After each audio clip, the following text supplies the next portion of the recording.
7ನೇ ತರಗತಿ ಸಮಾಜ ವಿಜ್ಞಾನ ಅಧ್ಯಾಯ 6 ಬ್ರಿಟಿಷರ ಆಳ್ವಿಕೆಯ ಪರಿಣಾಮಗಳು ಪ್ರಶ್ನೋತ್ತರ. ಈ ಕೆಳಕಂಡ ಪ್ರಶ್ನೆಗಳಿಗೆ ಒಂದು ವಾಕ್ಯದಲ್ಲಿ ಉತ್ತರಿಸಿ. ಪ್ರಶ್ನೆ 1. ಕಾಯಂ ಜಮೀನ್ದಾರಿ ಪದ್ಧತಿಯನ್ನು ಜಾರಿಗೆ ತಂದವರು ಯಾರು? ಉತ್ತರ. ಕಾಯಂ ಜಮೀನ್ದಾರಿ ಪದ್ಧತಿಯನ್ನು ಜಾರಿಗೆ ತಂದವರು ಗವರ್ನರ್ ಜನರಲ್ ಕಾರ್ನ್ವಾಲಿಸ್. ಪ್ರಶ್ನೆ 2. ರೈತವಾರಿ ಪದ್ಧತಿ ಎಂದರೇನು? ಉತ್ತರ. ಮಧ್ಯವರ್ತಿಗಳ ಸಹಾಯವಿಲ್ಲದೆ ರೈತನೇ ನೇರವಾಗಿ ಸರ್ಕಾರಕ್ಕೆ ಕಂದಾಯ ಸಂದಾಯ ಮಾಡುವ ಪದ್ಧತಿಯನ್ನು ರೈತವಾರಿ ಪದ್ಧತಿ ಎನ್ನುವರು. ಪ್ರಶ್ನೆ 3. 1813ರ ಚಾರ್ಟರ್ ಕಾಯ್ದೆಯಲ್ಲಿ ಭಾರತೀಯ ಶಿಕ್ಷಣಕ್ಕೆ ಮೀಸಲಿಟ್ಟ ಹಣದ ಮೊತ್ತವೆಷ್ಟು? ಉತ್ತರ. 1813ರ ಚಾರ್ಟರ್ ಕಾಯ್ದೆಯಲ್ಲಿ ಭಾರತೀಯ ಶಿಕ್ಷಣಕ್ಕೆ ಮೀಸಲಿಟ್ಟ ಹಣದ ಮೊತ್ತ 1,00,000 ರೂಪಾಯಿಗಳು.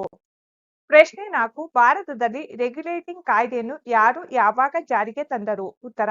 ಭಾರತದಲ್ಲಿ ರೆಗ್ಯುಲೇಟಿಂಗ್ ಕಾಯ್ದೆಯನ್ನು ವಾರನ್ ಹೇಸ್ಟಿಂಗ್ಸರು 1773ರಲ್ಲಿ ಜಾರಿಗೆ ತಂದರು.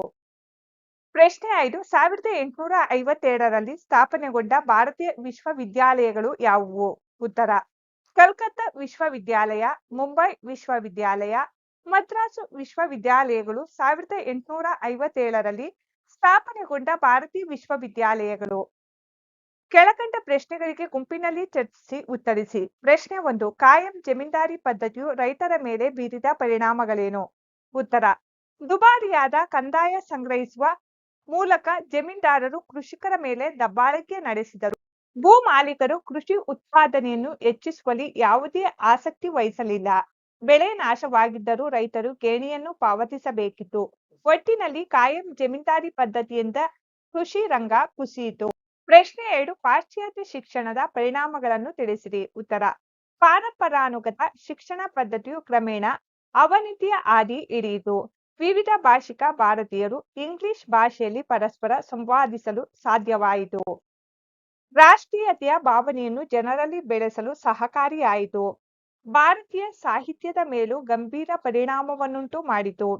ಹೊಸ ಸಾಹಿತ್ಯಿಕ ಚಳುವಳಿಗೆ ಪಾಶ್ಚಾತ್ಯ ಶಿಕ್ಷಣ ಪದ್ಧತಿ ಕಾರಣವಾಯಿತು. ಪ್ರಶ್ನೆ 3. ಭಾರತದಲ್ಲಿ ಪ್ರಮುಖ ಶಾಸನಾತ್ಮಕ ಸುಧಾರಣೆಗಳನ್ನು ಹೆಸರಿಸಿ. ಉತ್ತರ. ರೆಗ್ಯುಲೇಟಿಂಗ್ ಕಾಯ್ದೆ, ಕ್ವಿಟ್ ಇಂಡಿಯಾ ಕಾಯ್ದೆ, ಮಾರ್ಲೆಟ್ ಮಿಂಟೋ ಸುಧಾರಣೆಗಳು, ಮ್ಯಾಂಟೇಗ್ಯೂ ಸನ್ಸ್ ಫಾರ್ಮ್ ಸುಧಾರಣೆಗಳು. ಈ ಕೆಳಗಿನ ಎ ಪಟ್ಟಿಗೆ ಸಂಬಂಧಿಸಿದ ಬಿ ಪಟ್ಟಿಯಲ್ಲಿನ ವಿಷಯಗಳನ್ನು ಹೊಂದಿಸಿ ಬರೆಯಿರಿ. ಹೊಂದಿಸಿ ಬರೆಯಲಾಗಿದೆ. ವಾರನ್ ಹೇಸ್ಟಿಂಗ್ಸ್ ಕಂದಾಯ ವಸೂಲಿಯ ಹರಾಜು ವ್ಯವಸ್ಥೆ. ಕಾರ್ನ್ವಾಲಿಸ್ ಕಾಯಂ ಜಮೀನ್ದಾರಿ ಪದ್ಧತಿ. ಥಾಮಸ್ ಮಾನ್ರೋ ರೈತವಾರಿ ಪದ್ಧತಿ. ವಿಲಿಯಂ ಬೆಂಟಿಂಗ್ ಇಂಗ್ಲಿಷ್ ಶಿಕ್ಷಣ ನೀತಿ. ದಾದಾಬಾಯಿ ನವರೋಜಿ ಸಂಪತ್ತಿನ ಸೋರಿಕೆ ಸಿದ್ಧಾಂತ.